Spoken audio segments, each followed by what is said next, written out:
Gautam neuro care brain stroke migraine fits brain and spine surgeries కి best neurosurgeon. Supreme court తీర్పు తర్వాత ఎటు తేలలేదు సుప్రీంకోర్టులో క్వాష్ పిటిషన్ పైన, చంద్రబాబు క్వాష్ పిటిషన్ పైన. దీంతో ఇప్పుడు ఏం జరగబోతోంది? సుప్రీంకోర్టులో ఎవరిది పై చేయి?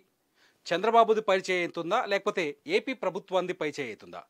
జడ్జిలు ఇద్దరు ఎవరైతే చంద్రబాబు నాయుడు క్వాష్ పిటిషన్ ఉందో, స్కిల్ డెవలప్మెంట్ కేసులో సెక్షన్ 409 కింద చంద్రబాబుని అక్రమంగా అరెస్ట్ చేశారని, సెక్షన్ 17A వర్తిస్తుందని సుప్రీంకోర్టులో క్వాష్ పిటిషన్ పైన హైకోర్టు ఇచ్చిన తీర్పు పైన సుప్రీంకోర్టులో చంద్రబాబు తరఫు న్యాయవాదులు సవాల్ చేశారు. అయితే ఈ సవాల్ పైన జస్టిస్ అనిరుద్ బోస్, జస్టిస్ బేలా ఎం త్రివేది ఇచ్చిన తీర్పులు భిన్నంగా ఉన్నాయి.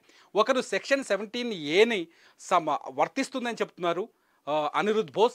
రెండోది జస్టిస్ బేలా ఎం త్రివేది సెక్షన్ 17A వర్తించదు, 2018లో తీసుకొచ్చిన సవరణ దీనికి వర్తింప చేయలేము అని చెప్పేసి బేలా ఎం త్రివేది గారు చెప్పారు. దీంతో ఈ కేసులో ఎవరు పైచేయి సాధించారన్నది ఇప్పుడు ఆసక్తికరంగా మారుతుంది. ఇది ఆంధ్రప్రదేశ్ రాజకీయాల్లో సంచలనం సృష్టించిన కేసు. ఆంధ్రప్రదేశ్ రాజకీయాల్లో ఎప్పటి నుంచో లెజెండ్గా ఉన్న చంద్రబాబు నాయుడిని అరెస్టు చేసిన కేసు. ఈ కేసులో చంద్రబాబు అరెస్టుకు ముందు గవర్నర్ అనుమతి తప్పనిసరి, ఈ అరెస్టు అక్రమం అంటూ తెలుగుదేశం పార్టీ నాయకులు కావచ్చు, కార్యకర్తలు కావచ్చు, చంద్రబాబు మద్దతుదారులు కావచ్చు, చంద్రబాబుకు మద్దతు ఇస్తున్న జనసేన అధినేత పవన్ కళ్యాణ్ కావచ్చు, వీళ్ళంతా తీవ్రమైన ఆరోపణలు చేశారు. ఏపీ ప్రభుత్వం అక్రమంగా, అన్యాయంగా చంద్రబాబు నాయుడిని అరెస్ట్ చేసిందని చెప్తూ వాళ్ళు మొదటి నుంచి ఆందోళన వ్యక్తం చేశారు. ఈ కేసులోనే అరెస్ట్ అయిన చంద్రబాబు నాయుడు దాదాపు 53 రోజుల పాటు రాజమండ్రి జైల్లో ఉన్నారు. ఈ కేసులో చంద్రబాబు నాయుడికి బెయిల్ వచ్చింది. ప్రస్తుతమైన బెయిల్ పైన బయట ఉన్నది. ఈ బెయిల్ పైన కూడా ఆంధ్రప్రదేశ్ ప్రభుత్వం సుప్రీంకోర్టులో పిటిషన్ దాఖలు చేసింది, బెయిల్ని సవాల్ చేసింది. బెయిల్ని నిరాకరించాలని, హైకోర్టు ఇచ్చిన బెయిల్ తీర్పుని నిరాకరించాలని చెప్పేసి ఆంధ్రప్రదేశ్ ప్రభుత్వం సుప్రీంకోర్టులో పిటిషన్ దాఖలు చేసింది. జనవరి 17వ తేదీన ఫైబర్ నెట్ కేసులో చంద్రబాబు బెయిల్ పైన విచారణ జరగనుంది సుప్రీంకోర్టులో. జనవరి 19వ తేదీన స్కిల్ డెవలప్మెంట్ కేసులో చంద్రబాబు నాయుడు బెయిల్ పైన విచారణ జరిగే అవకాశం ఉంది. ఈ రెండు విచారణలకు ముందే సెక్షన్ 17A పైన విషయం తేలిపోతుంది. సుప్రీంకోర్టు చాలా స్పష్టమైన తీర్పు చెప్పబోతుంది. సెక్షన్ 17A చంద్రబాబు నాయుడుకు వర్తించదా అనేది తేలిపోతుంది అని చెప్పేసి అంతా భావించారు. Section 17A first time Chandrababu కేసులోనే తెరపైకి వచ్చింది. సెక్షన్ 17Aని 2018లో అమెండ్మెంట్ చేశారు. సెక్షన్ 17A అమలులో ఉంటే, ఒకవేళ జస్టిస్ అనిరుద్ బోస్ చెప్పిన దాని ప్రకారం సెక్షన్ 17Aని అమలు పరిస్తే చంద్రబాబు అరెస్టు అక్రమమవుతుంది. జస్టిస్ బేలా ఎం త్రివేది చెప్పినట్టుగా సెక్షన్ 17Aని పరిగణలోకి తీసుకపోతే ఏపీ సిఐడి చేసింది రైట్ అవుతుంది. దీంతో ఈ కేసులో ఇంకా సస్పెన్స్ కొనసాగుతుందని చెప్పాలి.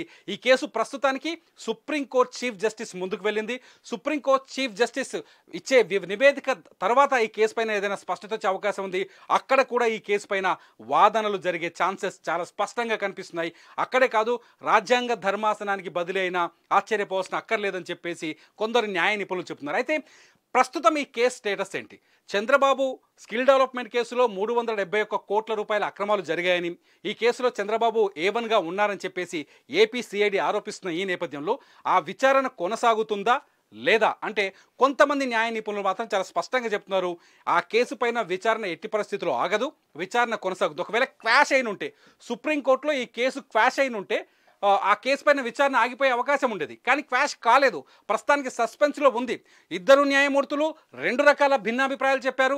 ఒకరు 17A వర్తిస్తుందని చెప్పారు, ఇంకొకరు 17A వర్తించదు అని చెప్పారు. చివరికి కేసు సుప్రీంకోర్టు చీఫ్ జస్టిస్ ముందుకు వెళ్ళడంతో ఈ కేసు పైన విచారణ కొనసాగుతుందా ఆగదా అనేది ఆసక్తికరంగా మారింది. ప్రస్తుతానికి మాత్రం న్యాయ నిపుణులు చెబుతున్నది ఏంటంటే, స్కిల్ డెవలప్మెంట్ కేసులో ఆంధ్రప్రదేశ్ ఏసీబీ ఏదైతే విచారణ ముందుకు సాగుతుందని చెప్తున్నారు. ఈ కేసులో ప్రస్తుతానికి చంద్రబాబు నాయుడికి బెయిల్ వచ్చింది, మధ్యంతర బెయిల్ ఉంది. బెయిల్ పైన ప్రస్తుతం చంద్రబాబు నాయుడు బయట ఉన్నారు. అయితే ఈ కేసు విచారణ క్వాష్ అయిన ఉంటే మాత్రం విచారణ ఆగిపోయి ఉండేది. క్వాష్ అయిన ఉంటే ఖచ్చితంగా ఈ కేసులో విచారణ జరగాలంటే అన్ని స్థాయిలో, ఒకవేళ చంద్రబాబు నాయుడిని ఎన్ని స్థాయిల్లో విచారణ చేయాల్సి ఉంటుందో అన్ని స్థాయిలో గవర్నర్ అనుమతి తప్పనిసరిగా తీసుకోవాల్సి ఉంటుంది. కానీ క్వాష్ కాలేదు. సో ఒక జడ్జ్ మరొక తీర్పు చెప్పడంతో సిజేఐ ముందుకు వెళ్ళింది. సిజేఐ చెప్పే వివరణను లేకపోతే నివేదిక ఆధారంగా ఈ కేసు ముందుకు సాగే అవకాశం ఉంది. అయితే అది కేవలం స్కిల్ డెవలప్మెంట్ కేసులో క్వాష్ పిటిషన్ పైన మాత్రమే సిజేఐ అభిప్రాయం వస్తుంది. స్కిల్ డెవలప్మెంట్ స్కామ్లో జరిగిన విచారణ మాత్రం ఆగదు, ఈ విచారణ కొనసాగుతుంది. ఒకవేళ క్వాష్ పిటిషన్ క్వాష్ అయితే సుప్రీంకోర్టులో విచారణ ఆగిపోయే అవకాశం ఉంది. పిటిషన్ క్వాష్ కాలేదు కాబట్టి ప్రస్తుతానికి లైవ్లో ఉందని అనుకోవాలి. దీంతో స్కిల్ డెవలప్మెంట్ కేసు ముందుకెళ్ళే అవకాశం ఉంది. అంతేకాదు ఇప్పుడు ఏదైతే ఫైబర్ నెట్ కేసులో లేకపోతే ఇదే స్కిల్ డెవలప్మెంట్ కేసులో చంద్రబాబు నాయుడుకు బెయిల్ వచ్చిందో ఆ బెయిల్ పైన కూడా ఈ క్వాష్ పిటిషన్ సెక్షన్ 17A ప్రభావం ఉండే అవకాశం ఉంటుంది. సెక్షన్ 17Aని అమల్లోకి తీసుకొని ఉంటే బెయిల్ పిటిషన్ల విచారణ ఇంకో రకంగా ఉండేదేమో తెలుస్తుంది. మొత్తానికి 17th రోజు అలాగే 19th రోజు ఏం జరగబోతుంది చంద్రబాబు నాయుడు బెయిల్ పిటిషన్ పైన? సుప్రీంకోర్టులో ఆంధ్రప్రదేశ్ ప్రభుత్వం సవాల్ చేసింది చంద్రబాబు నాయుడుకు బెయిల్ నిరాకరించాలని. మరి సుప్రీంకోర్టు బెయిల్ని రద్దు చేస్తుందా లేకపోతే కేసు విచారణని పెండింగ్లోనే ఉంచుతుందా అనేది ఆసక్తికరంగా మారింది. మొత్తానికి ఆంధ్రప్రదేశ్ రాజకీయాలను ఒక ఉడికించిన కేసు, ఆంధ్రప్రదేశ్ రాజకీయాల్లో ఉద్విగ్నంగా మార్చిన కేసు.